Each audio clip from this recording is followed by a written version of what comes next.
Welcome back mga ropa, kwentuhan muna tayo. Pag-usapan natin ang game ng kupunan ng Lakers at ito ay corner sa kupunan ng number 1 seed sa buong NBA na Oklahoma City Thunder. Ngayon mga ropa, coming into this game ang standing sa kupunan ng Lakers ay tumataginting na 47-30. Pangatlo sila sa Western Conference mga ropa. Samantala ang standing sa mga ng OKC Thunder na pinangungunahan ni Shai Gilgeous-Alexander ay tumataginting na 64-13. Sila nga ang best sa NBA mga ropa. At coming into this game mga ropa, 9-1 sa last 10 games sila ang kupunan ng OKC Thunder. Samantala ang kupunan naman ng Lakers mga ropa ay hinahanap ang kanilang sunod-sunod na panalo para sa magandang pwesto pagdating ng playoffs. 47-30 nga standing sa kupunan ng Lakers mga ropa at 5 games na lang ang natitira para sa kupunan ng Lakers ngayong regular season. Ngayon mga ropa, ipinaglalaban ng kupunan ng Lakers para pumasok sila sa top 4 spot ng Western Conference mga ropa para makuha nila ang Game 1 home court advantage sa round 1 na papadating na playoffs. Pero mabigat nga ang kalaban nila ngayon mga ropa dahil nga number 1 sa buong NBA ang kupunan ng OKC Thunder. At dito nga sa game na to mga ropa, sobrang gandang performance sa pinakita ng kupunan ng Los Angeles Lakers para durugin, lampasuhin lamang ang number 1 sa buong NBA na Oklahoma City Thunder. Napakaganda at nakakabilib na performance sa diskarte ang ginamit dito ng kupunan ng Lakers para hindi makaporma ang kupunan ng OKC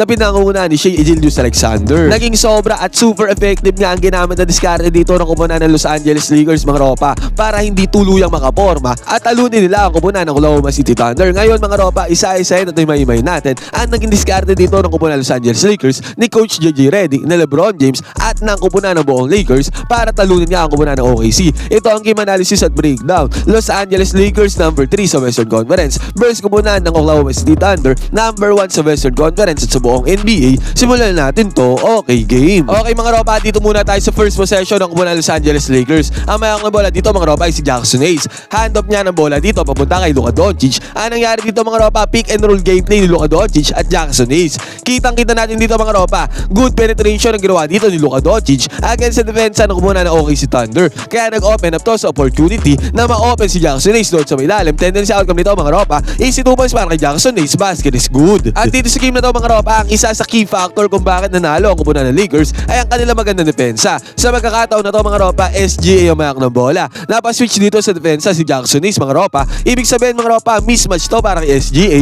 ang depensa ni Jackson Hayes. At ganun nga nangyari mga ropa, iniwanan lang ni SGA dito ang depensa ni Jackson Hayes. Pero tignan natin ang ginawa dito ni Austin Reeves. Good close out ang ginawa dito ni Austin Reeves mga ropa para hindi tuluyang makadiretso dyan si SGA. At ang nangyari pa dito mga ropa ay resistance pa ang nai-provide dyan ni Austin Reeves para mag-mintes ang tirada dito ni SGA.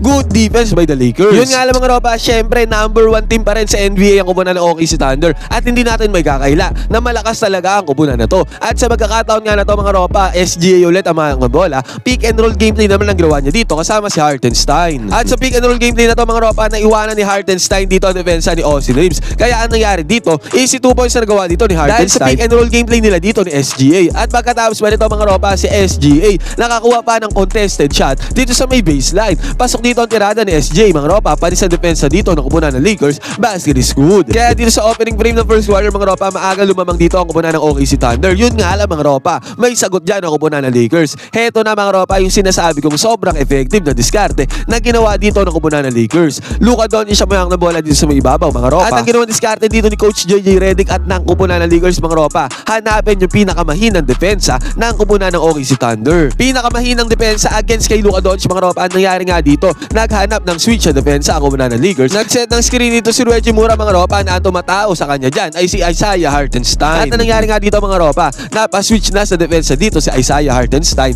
Luka Doncic versus depensa ni Isaiah Hartenstein. Clearly mga ropa, makikita natin dito ang laking mismatch nito. Kayang-kayang iwanan ni Luka Doncic ang depensa ni Hartenstein at kayang-kaya din tirahan sa may 3-point area kung gugustuhin. Ang ginawang option naman ni Luka Doncic dito mga ropa, tinirahan niya sa may 3-point area. Ang gandang move to mga ropa sa move na yan. Enough separation kagad ang ginawa dito ni Luka Doncic. At dahil sa enough separation na to mga ropa, nagkaroon ng 3-pointer dito si Luka Doncic. Pasok naman ang tirada dito ni Luka Doncic sa may 3-point area, pani sa depensa dito ni Hartenstein. Successful na diskarte ang ginawa dito ni Luka Doncic at ng kupunan ng Lakers na kuhanin ng pinakamahinang depensa against sa kanya. Kaya ang resulta nito mga ropa, baskets good, unang 3-pointer para sa kupunan ng Lakers, easy money. Yun nga lang mga ropa, agara naman nakabawi dyan ang kupunan ng OKC Thunder. Dito sa may transition offense sila, nakabukol ang 3-pointer dito si Lu Dort, baskets good. At eto pa mga ropa, another one, sinabi ko nga sa inyo, ganun ang diskarteng ginagawa ng kupunan ng Lakers. Hinahanap nila yung mismatch, yung pinakamahinang depensa against kay Luka Doncic. At ang nangyari dito mga ropa, napaswitch naman dyan sa depensa si Chet Holmgren. At ang ginawa na naman ni Luka Luka Doncic dito mga ropa, ganun ulit, same move. 3-pointer na naman mga ropa, pero this time, hindi pumasok ang tira ni Luka Doncic, basket is not good. At nakapitalize naman niya ng kupunan ng OKC Thunder mga ropa dahil nakakuha sila ng puntos dito sa may kabila. At again mga ropa, dito sa possession na to ng kupunan ng Lakers, ganun ulit mga ropa. Pero this time mga ropa, Austin Reeves naman ang mayroon ng bola dito. Kumuha na naman ng switch sa depensa dito ang kupunan ng Lakers. Yung pinaka-mismatch against sa depensa ni Austin Reeves mga ropa at inatake agad-agaran niya ni Austin Reeves. At ang gandang move ang ginawa ni Austin Reeves sa may mid-range jumper. Pasok ang tira dito ni Austin Reeves. Panis na naman ang depensa dito ng kupunan ng OKC Thunder. At ito mga ropa, SGA mayroon ng bola dito. Gumamit ng screen dito si SGA mga ropa. Naka-drop defense naman niya si Rui Hachimura doon sa may ilalim. Kaya pinagbayad siya dito ni SGA mga ropa. Mid-range jumper para kay SGA, basket is good. At nagbintis naman ng tirada dito ng kupunan ng Lakers mga ropa, pero yung offensive rebound ay napasa sa kamay nila. At bumagsak pa to sa kamay ni Luka Doncic mga ropa sa may top of the key 3-pointer. Pasok agad ng 3-pointer dito ni Luka Doncic mga ropa dahil sa offensive rebound na yan. At take note mga ropa, ang daming 3-pointer sa pinakawala ng Lakers yun sa may first half against sa kupunan ng OKC Thunder. At isa yon sa major factor kung bakit tinambakan lang nila ang kupunan ng OKC Thunder dito sa game na to. At pagkatapos pa niyan mga ropa, good defense pa ang ginawa ng kupunan ng Lakers yun sa may 3-point area courtesy of Luka Doncic. Enough resistance ang ginawa dyan Luka Doncic mga ropa para magmintes ang tira dito ng kupunan ng OKC Thunder. At sa mintes sa tira na yan mga ropa, nagkaroon ng magandang transition offense ang kupunan ng Lakers. Nanguna dyan si Rui Hachimura mga ropa. Kaya ang senaryo dito mga ropa, lumamang na ang kupunan ng Lakers 16-13 ang score. At sa senaryo nito mga ropa, si Dorian Finney-Smith na iwan na open dito sa may 3-point area. Makikita naman natin dito mga ropa, huling kasing bumaba yung isang defender dito ng kupunan ng OKC Thunder. At pinagbayad sila dyan ni Dorian Finney-Smith mga ropa. Pasok ang top of the key 3-pointer dito ni Dorian Finney-Smith, basket is good. At ito pa mga ropa, another one. Back-to-back possessions para sa kupunan ng Lakers. Ang layo na 3-pointer to ni Austin Reeves ng ropa, top of the key 3-pointer. May resistance dyan ang kupunan ng OKC Thunder mga ropa, pero yun pinalis lang naman ni Austin Reeves dito ang depensa sa may ibabaw mga ropa. Pasok ang tirada ni Austin Reeves sa may 3-point area. At pagkatapos man ito mga ropa, si LBJ naman nakakuha ng mid-range jumper dito kahit na may depensa sa harapan niya. Basket is good para LBJ, easy money. Kung kaya't sa pagkakataon na to mga ropa, hawak pa rin ang kupunan ng Lakers ang lamang. 24-20 ang score, 4 na puntos ang hawak nilang kalamangan. At again mga ropa, heto na naman yung sinasabi ko sa inyo, sobrang effective na nag-discarded dito ng kupunan ng Lakers. Again mga ropa, Luka Doncic naman nagmamando ng bola dito. Kumuha na naman siya ng mismatch dito. Favorite niya si Isaiah Hartenstein mga ropa kasi nga mabagal ito si Hartenstein kumpara kay Luka Doncic mga ropa at ganun ulit ang ginawa dito ni Luka Doncic. Kinapitalize naman niya yung pagkakataon na yan kung saan si Isaiah Hartenstein ang bumabantay sa kanya dito sa ibabaw. Again mga ropa, another step back 3-pointer na naman ang ginawa dito ni Luka Doncic. Panis na naman ang depensa dito ng kumunan ng OKC Thunder. Effective talaga ang discarding ginawa dito ni Coach JJ Redick against sa kumunan ng Thunder. Dito ni Luka Doncic mga ropa, basket is good at pagkatapos ba yan mga ropa, nakakuha pa ng 2 points dito sa magandang play ang kumunan ng Lakers. Easy money para sa kanila. At pagkatapos ba yan mga ropa, biglang bumulusok sa offense ang kumunan ng Los Angeles Lakers. Sunod-sunod na puntos sa kanilang ginawa dito mga ropa, courtesy of Luka Doncic. Yun nga lang mga ropa, sa pagkakataon na to, biglaan nang bumulusok sa offense ang kumunan ng Los Angeles Lakers. Biglaan nilang iniwanan sa puntos sa kumunan ng OKC Thunder. Sunod-sunod na puntos to mga ropa at eventually eto, nag-lead up pa to sa 3-pointer ni Gabe Vincent sa may top of the key. Pasok ang tirada dito ni Gabe Vincent mga ropa at bago matapos ang first quarter na to, si LeBron James ang ropa nakakuha pa ng good penetration dito against sa depensa ng OKC Thunder. Kaya itong first quarter to mga ropa nagtapos sa score ng 42-32. 10 points na ang hawak na kalamangan dyan ang kumunan ng Los Angeles Lakers. Pagkatapos ba nito mga ropa, hindi pa nagpaawat dyan ang kumunan ng Lakers. Talagang bumulusok sila biglaan sa opensa dito sa may second quarter. Sa pagkakataon na to mga ropa, LeBron James ulit. Mid-range jumper mga ropa, basket is good. At ito pa mga ropa, another one. Austin Reeves na nagmamando ng bola dito sa may ibabaw. Gumamit si Austin Reeves dito ng high screen. At dyan sa high screen na yan mga ropa, konting space lang kailangan dito ni Austin Reeves ng ropa para magkaroon siya ng tira dito sa may 3-point area. Kitang-kita naman natin dito mga ropa, hindi naman malayo dyan si Chet Holmgren. Pero ginulat kasi siya ni Austin Reeves dito mga ropa, bigla ang tumira si Austin Reeves dito sa may right wing 3-pointer. Pasok ang tirada dito ni Austin Reeves ng ropa, basket is good. At another one mga ropa, hindi pa nagpakaawat dyan ang kumunan ng Lakers. Again mga ropa, Austin Reeves ulit ang nandito sa may ibabaw. Gumamit ulit ng screen dito si Austin Reeves ng ropa, ang pagkakamali lang ng defender dito sa may ibabaw ay dumaan siya doon sa may ilalim ng screen.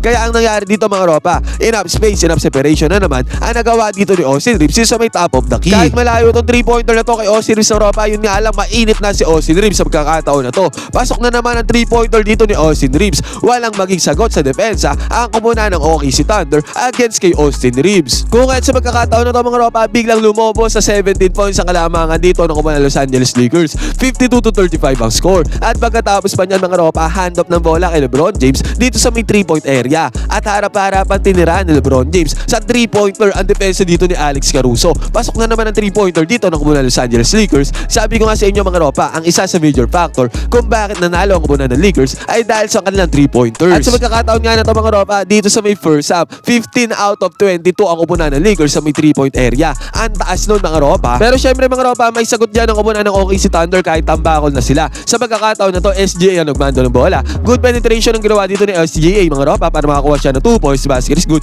At ang gandang cut pa ang ginawa ni Chet Holmgren doon sa may gitna. At dahil din sa cut na yan, nakapagpundar din ng easy 2 points dito si Chet Holmgren. Basket is good. Kung kahit papaano mga ropa, natapyasan sa 16 points ang kalamangan dito ng kupunan ng Lakers. 58-42 ang score. Yun nga alam mga ropa, sobrang init ang kupunan ng Lakers sa may 3-point area. Sa pagkakataon na to mga ropa, gumamit ulit ng high screen ang kupunan ng Los Angeles Lakers. Switch na naman sa depensa. Luka Doncic na naman namayang ng bola. Drop defense dito ni Chet Holmgren. Pasok ang tirada ni Luka Doncic mga ropa dahil sa enough space, enough separation na yan. Panis ang depensa dito ng kupunan ng OKC Thunder. What a breakdown ang ginagawa ng kupunan ng Lakers against sa ginagawang depensa ng kupunan ng OKC Thunder. At sa pagkakataon na to mga ropa, tumirada dito si Shai Gilgeous-Alexander. Yun nga alam mga ropa, tumawag ng foul dyan ng mga referees. Pero walang foul dyan mga ropa, challenge siya ni Coach JJ Redick. Titira na nga sana ng free throws dito si SGA mga ropa. Successful challenge yung ginawa dito ng Coach JJ Redick mga ropa, bola ng kupunan ng Lakers. At dahil sa challenge yan mga ropa, nakapag-penetrate dito si Luka Doncic. Sabay kick out niya ng bola papunta kay Gabe Vincent dito sa may right side goal 3-pointer. Pasok na naman ang 3-pointer ng kupunan ng Lakers mga ropa. Kawawa ang depensa ng kupunan ng OKC Thunder. Sobrang bulusok, sobrang init ang kupunan ng Lakers sa may 3-point area. At pagkatapos pa nito mga ropa, nakakuha pa ng 2-pointer dito si Austin Reeves. At the same time mga ropa, good defense pa ang ginawa dito ng kupunan ng Lakers para magbintes sa tirada ng kupunan ng OKC Thunder. Sa pagkakataon na to mga ropa, 66-42 na ang score, tambakol ng 24 points sa kupunan ng OKC Thunder dito pa lamang sa may first half. At ang nangyari pa dito mga ropa, offensive rebound dito ni Jackson Hayes. Nakakuha pa siya dyan ng 2 points, basket is good. Sabay pasa ni Luka Doncic papunta kay Jordan Goodwin. Sobrang bulusok sa opensa ang kupunan ng Lakers. Pasok lagi ang kanilang tira. Sabi nga kanina mga ropa, isa sa major factor kung bakit nanalo ang kupunan ng Lakers against sa kupunan ng OKC Thunder ay dahil din sa kanilang depensa. Sa pagkakataon na ito mga ropa, tignan natin ang ginawa nila dito kay SGA. Talagang dinodouble team ng kupunan ng Lakers mga ropa, sinusow nila si SGA pagka may hawak na to ng bola. At ang tendency outcome nito mga ropa, na ipapasa ni SGA yung bola sa kanyang mga teammates. Mintas naman dito ng teammate ni Shai Gilgeous-Alexander mga ropa, at pagkatapos ba nito, Luka Doncic mga ropa, nakakuha na naman ng mismatch dito. Kumuha na naman sila ng switch sa depensa at si Chet Holmgren ang bumabantay sa kanya. At again mga ropa, same shot, same result para kay Luka Doncic. Panis na naman ang depensa dito ng kupunan ng OKC Thunder. Wala silang magawa sa discarding ginagawa ng kupunan ng Los Angeles Lakers. At pagkatapos ba nito mga ropa, good ball movement ba ang ginawa dito ng kupunan ng Los Angeles Lakers? At sa good ball movement na to mga ropa, nag-end up to sa kamay ni Dorian Finney-Smith sa may right side court 3-pointer. Pasok naman ang tirada dito ni Dorian Finney-Smith sa may right side court 3-pointer. Sabi ko nga sa inyo mga ropa, tumataginting na 15 out of 22 ang kupunan ng Lakers sa may 3-point area dito pa lamang sa may first half alone. Kaya itong first half na to mga ropa, nagtapos sa score na 78-56, lamang ng 22 points sa kupunan ng Lakers. 78 points kaagad ang napundar dito pa lamang sa may first half. Ngayon mga ropa, gagawa ako na separate video para doon sa may second half ng kupunan ng Lakers versus kupunan ng OKC Thunder. Dominante din ang kupunan ng Lakers doon sa may second half para kuhanin ang panalo kontra sa kupunan ng OKC Thunder. Ngayon mga ropa, ano masasabi nyo dito sa napakaganda diskarte na ginawa ni Coach JJ Redick at ng kupunan ng Lakers para durugin, lampasuin lamang ang number 1 seed sa buong NBA na OKC Thunder? Pwede kayo mag-comment dyan sa baba ng inyong opinion, magkwentuhan tayo.